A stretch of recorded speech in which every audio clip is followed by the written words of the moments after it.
এরকম করে না জ্যাকি, মাকে বসতে দে। মায়ের খাবে এবার কানে শোনা দিলাম, এইবারে কানে দেবো, চুপ করে থাকবি। আবার আবার আশ্রয় আশ্রয় মাশ্রয়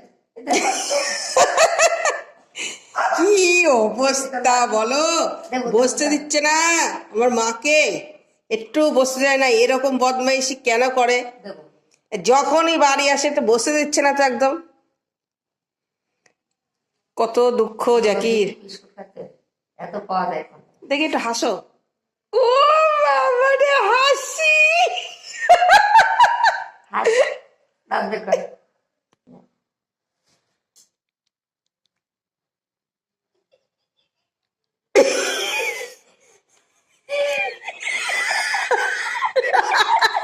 তো ওরে বাবারে, গড়াগড়ি দাও। গরম দে।